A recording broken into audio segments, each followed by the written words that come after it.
So today we're making spaghetti with zucchini.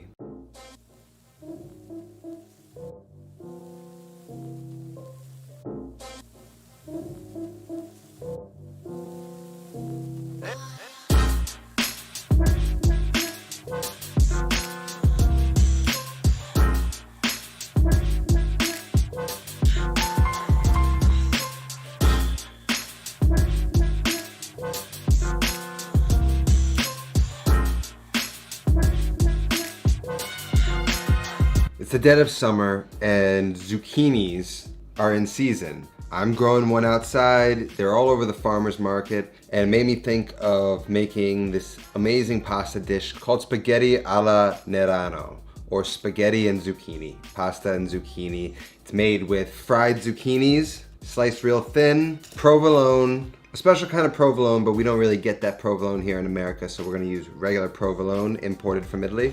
I got some fresh basil, some garlic, and some zucchini flour. It sort of builds again on a lot of the things we know. If you can make like cacio e pepe or any of those dishes, you're gonna be able to make this, and it's another way to add vegetables into your pasta regimen and to just widen your scope on real authentic Italian pasta. So let's just jump right into it. Now the big thing here is the cheese. The provolone that is traditionally used in this recipe is called provolone del Monaco. And what it is just like mozzarella, provolone is like a cheese where the curds are stretched and then formed back into a ball of cheese. However, the difference is with provolone, it's usually hung to age. So when I got this was a ball, it had string around it, and you know, they hang it and they age it. Del Monaco provolone is just aged much longer than something like this, which is like a softer, younger provolone. And in America, this is what we can really find. Go out and find yourself an imported provolone. It doesn't have to be Del Monaco, although it's just better if you can find it.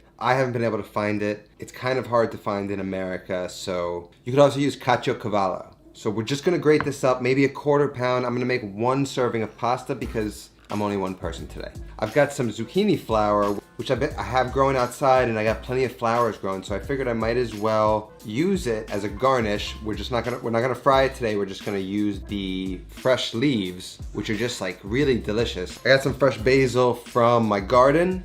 Went out there and I pruned it. Like I showed you in the last video, properly pruned it so it grows back more. And we're gonna garnish with the basil and the zucchini flour.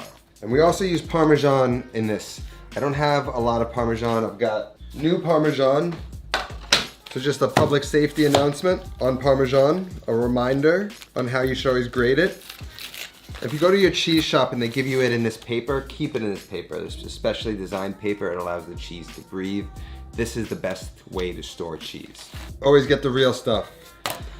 And then whenever grating cheese for pasta, we're gonna grate it on this one. You know, you don't really have to. This is the best one I found for me, the best texture that I like. A lot of people might use this one, but for me, this is the best way. It's gonna grate it the finest and it's gonna allow it to melt easiest. So.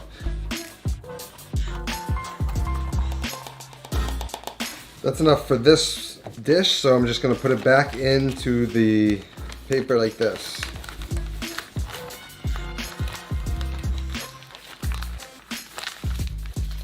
No idea how they actually fold it, so I'm just gonna make it work like that. And now, for the provolone, I'm not gonna use that same grater, I'm gonna use this thinner one right here.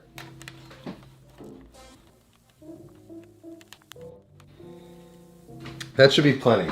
I know you want amounts, but I just eyeball it. And so what I do is I just make sure there's no big clumps. The big clumps are gonna be hard to melt in. So I'm just trying to break up any big clumps so they don't clump up in the pasta. But that looks good, I'm gonna set that aside.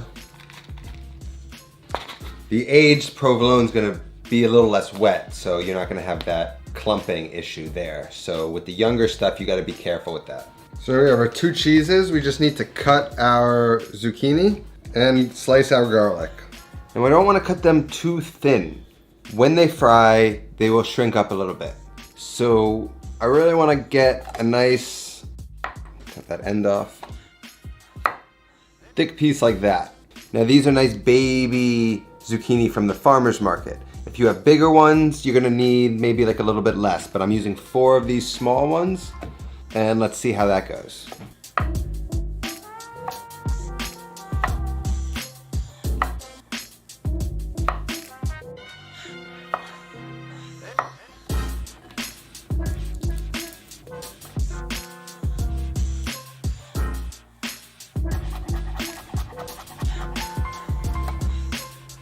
What is that? Like to add a little red chili pepper. There you have it. We have our 2 cheeses. What I'm using the Parmesan for is to create that initial creamy base with the pasta water and the oil and zucchini and the garlic. Once I've seen I can have like a little bit of a stable base, like a cacio e pepe stage kind of thing, I'm gonna start to add the provolone cheese, and then that's gonna give it that extra creaminess at the end. But you wanna avoid little clumps like that, otherwise it's gonna clump up in the sauce. So we're just gonna put a lot of love into it. We're gonna make it beautiful. We're gonna go on over to the stove and get this done. Get a large pan on medium to medium high heat, the biggest one you've got if you wanna fry them all in one batch. Once it's hot, add about a half cup of olive oil and then toss in 1 tester zucchini piece. Once it starts sizzling, add the rest of the zucchini if you can fit it all in one shot, otherwise do it in batches. You just wanna fry them all, flipping occasionally until they've got a nice golden brown color going on all the zucchini pieces. You want to constantly be managing the heat. If it's too hot, lower it. If it's too low, bump it up. And once they're all browned, then drop the pasta into some salty water and start to get that cooking.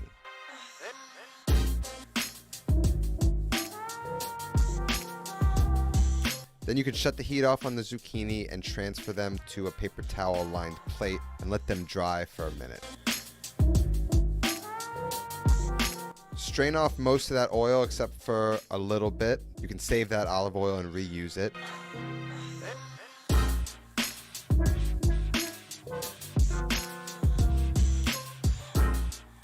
Reserve some zucchini for some garnish. Now let that pasta cook until it's a few minutes away from being done. Then get the pan back on the heat, add the garlic and the red chili flake, and saute until it starts to brown slightly.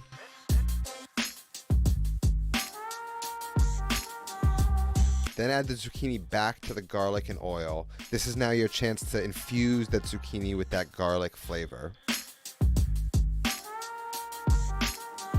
Once the pasta is a couple minutes away from being perfectly al dente, shut the heat off of the zucchini and oil. Then add the pasta to the pan along with a couple ladles of the pasta water. Turn the heat back on. Keep working in that pasta water until the pasta cooks till al dente.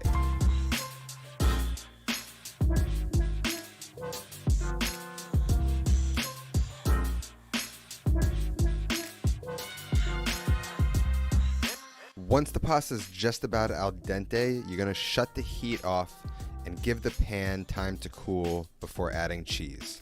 And make sure that there's enough moisture in the form of the pasta water so that when you add the cheese, it's able to melt into something.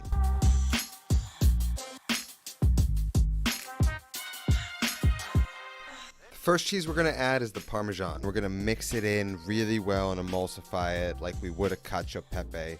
This is going to create a nice base for the provolone to melt into. So once you see it get nice and creamy, then start to melt in the provolone in the exact same way as the Parmesan.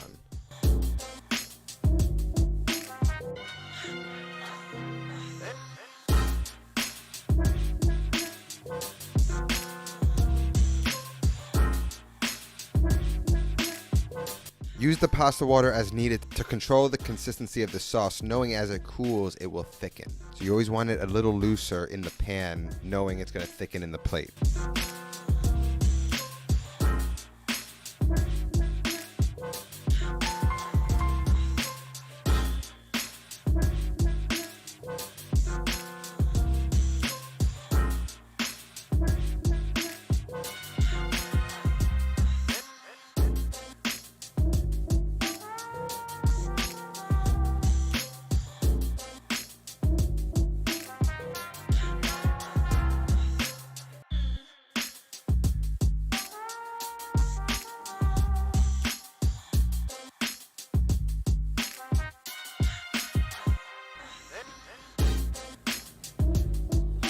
This dish, like cacio e pepe and a lot of these other sauces, they're designed to be eaten right away. So what my struggle always is getting it to the right consistency, plating it, doing my photo shoot, and having it all maintain the same look without it kind of thickening up or anything. But the pasta's phenomenal. The flour's in there, you could taste. When you get that dark color on the zucchini, it really takes flavor to another level. Right now, this is one of my favorite zucchini recipes. I got it growing in the backyard. I know a lot of you have it growing, or you're all shopping at farmers market to eat and fresh. So next time you got some ripe zucchini, give this one a shot.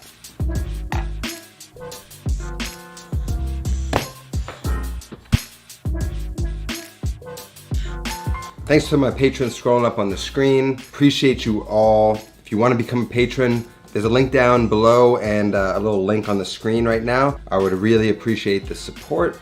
That's all that I have today. I'll see you next time. Until then, take care of yourself and go feed yourself.